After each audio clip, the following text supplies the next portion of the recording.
Assalamualaikum warahmatullahi wabarakatuh. Oke, untuk kalian semua para subscriber ya yang udah nunggu-nunggu sesi ini yang udah lama banget kita rencanain. Hari ini Madin ada tamu istimewa.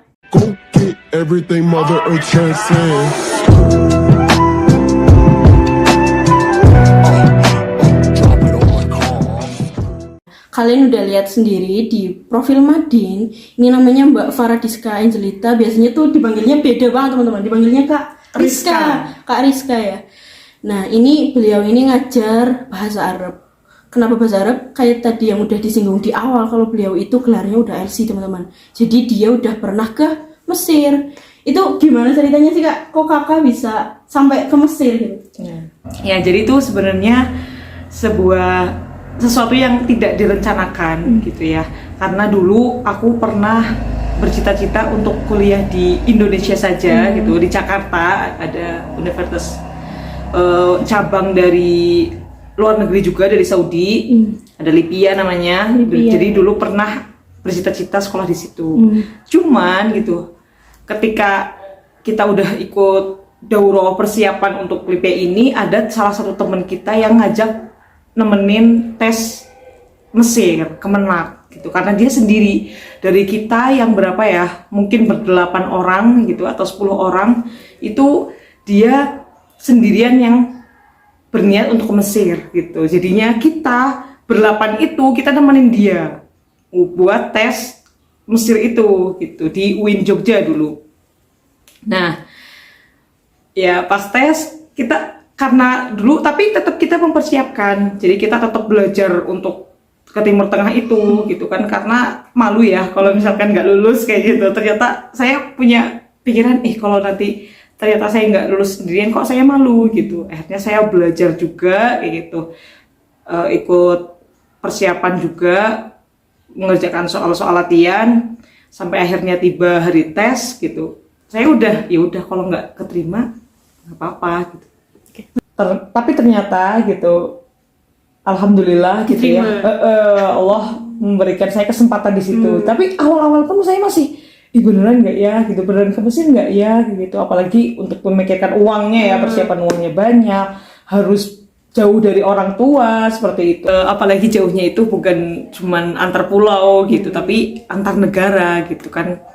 Tuh apalagi saat itu ibu juga ada sakit jantung, jadi itu adalah pertimbangan yang berat gitu, hampir tidak jadi berangkat, tapi orang tua memutuskan untuk mengizinkan ya untuk aku tetap berangkat. Akhirnya ya berangkatlah aku. Oke, tadi gara-gara ngikut ya, anak yang 8 itu ngikut satu temennya itu, jadi pasti banyak banget ya sampai ke Mesir, jauh banget ya Mbak.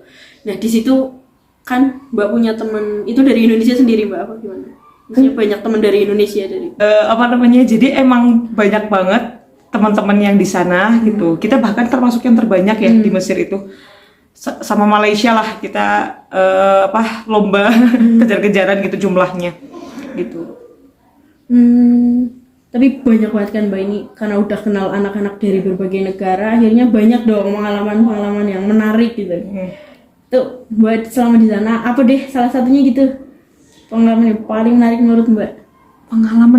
Pengalaman paling menarik adalah ya bisa bertemu dengan orang-orang ahlu Mesir sih, ya kan, kayak gitu. Bisa ngomongnya kan mereka bukan pakai Fusha ya, Arab Al-Quran gitu, Arab Fusha, Arab resmi yang seperti kita pelajari, tapi Arab gaul kayak gitu. Jadi seru aja bisa ketemu mereka. Ya bonusnya ketemu dengan teman-teman dari berbagai negara yang pasti punya kultur yang berbeda. Jadi tahu di Malaysia itu budayanya kayak gimana, kayak gitu ya gitu. Terus gimana Thailand dan sebagainya gitu. Orang Cina, banyak orang Thailand, orang Cina, orang Turki, banyak Nigeria gitu. Kita bisa tahu bahwa orang Nigeria, orang Afrika itu orang yang paling punya semangat belajar yang paling kuat di sana gitu. Jadi sampai umur 40 bahkan mereka membawa anak itu kuliah.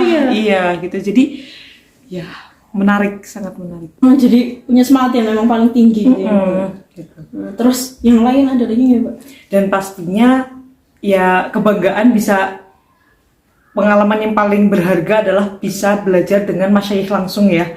Iya kan, gitu. Mereka adalah ulama gitu yang langsung belajarnya itu, karena Al Azhar ini adalah universitas tertua kan, gitu, Islam tertua. Jadi ya pasti mereka punya sanad gitu ya yang terhubung dengan ulama-ulama sekaliber Imam Syafi'i dan seperti itu.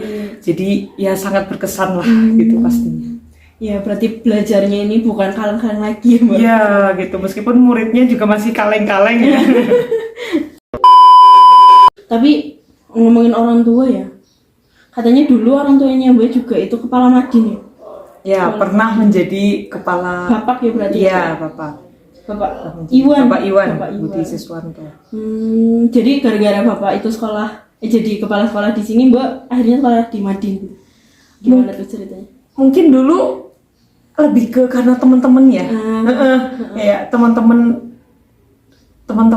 pada sekolah di sini jadi ikut-ikut gitu. Gitu. Kayak awalnya kan dulu kayak mungkin ngikut temen gitu, belum yang resmi mendaftar gitu. Kalau dulu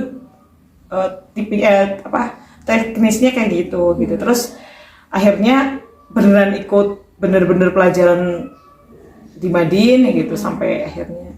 Tapi emang dari dulu Madin tuh banyak banget ya Mbak muridnya. Berarti dari zaman Mbak ini. Alhamdulillah cukup banyak sih, lumayan. Dan kita tuh kalau misalkan di Madin itu kan berarti kita bisa mengenal teman-teman dari beda desa. Iya, beda. Kalau misalkan di SD kan berarti satu, yaitu anak-anak SD gitu. Kalau misalkan di dunia kita bisa dari SD lain juga gitu sih. Iya ya, mungkin. Tapi ini ada satu sih Mbak yang menarik banget. Ngomongin dulu Mbak pernah ke Mesir kan, dan tadi background pendidikannya udah pernah di Madin, kok sekarang Mbak bisa balik lagi ke Madin tuh? Gimana? Ada balas budi atau gimana gitu?